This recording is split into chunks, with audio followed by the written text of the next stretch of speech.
ایک صاحب نے مجھ سے کہا کہ حضرت ایک امام کی ضرورت ہے ہمیں، تو میری مزاج میں تھوڑی سی شرارت بھی ہے.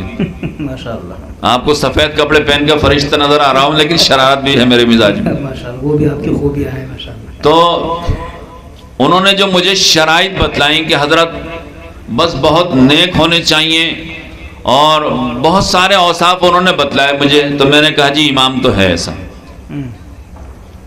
لیکن آپ کو ان کے پاس ان سے ملاقات کے لیے جانا پڑے گا اور ان کو دعوت دینی پڑے گی. امام ہے ایک ایسا میری نگاہ میں جو آپ سے تنخواہ بھی نہیں لے گا، اور گناہ کرنا تو دور کی بات، گناہ کا تصور بھی کبھی اس کو نہیں آئے گا. کوئی ضرورت آپ سے اس کی نہیں ہوگی وابستہ. بہت نیک امام ہے. وہ بڑے خوش ہوئے کہ حضرت بتائیے، ہاں ہمیں ایسے ہی امام کی ضرورت ہے. میں نے کہا جبرائیل علیہ السلام. اللہ اللہ اللہ، بہت خوب ماشاءاللہ. حضرت جبرائیل علیہ السلام کو لے کر آئیے آپ. انہیں فرشتہ ہیں، گناہ کا کوئی تصور بھی ان کو کبھی نہیں ہوگا. انہیں کھانے پینے کی بھی ضرورت نہیں ہے، کوئی حاجت ان کے ساتھ لگی بھی نہیں ہے. بس پریشانی یہ کہ ان سے مل کے ملاقات کر کے ان کی خوشامد کر کے ان کو لانا پڑے گا آپ کے پاس.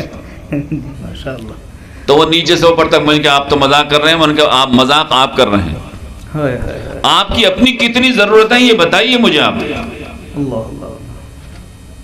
آپ خود کیا ہیں؟ آپ کے چہرے پہ داڑھی نہیں اور امام آپ کو فرشتہ چاہیے. اللہ اللہ اللہ. جیسے آپ خود ہیں ویسا ہی کوئی امام تلاش کر لیجئے جا کے. ہمارے پاس اگر ہم سے امام لیں گے کم سے کم 50,000 روپے تنخواہ دینی پڑے گی اس کو. جن اوصاف کو آپ شمار کر رہے ہیں کہ اس وقت ایسا ہو ایسا ہو ایسا ہو، میں نے کہا یہ صفت ہے تو میرے اندر بھی نہیں ہے، تو میں جو امام دوں گا اس کے اندر کہاں سے تلاش کروں گا یہ چیزیں.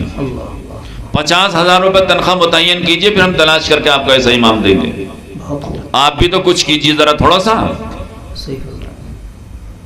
تو امام ہمیں ایسا چاہیے کہ جس کی کوئی ضرورت نہ ہو. اور ہماری کتنی ضرورت ہے اور کتنا پیسہ ہم فالتو خرچ کرتے ہیں، اس کا ہمارے پاس کوئی حساب نہیں ہے. یہ بھی اللہ تعالیٰ کی نعمت ہے. تو ہم نے دوسروں کی اصلاح کا بیڑا اٹھا رکھا ہے، ہماری خود کی اصلاح نہیں. آیت یہی کہہ رہی ہے کہ اپنی اصلاح کر لو. اپنی اصلاح ہر ایک کے اوپر ضروری ہے. لا یضرکم من ضل اذا اہتدیتم.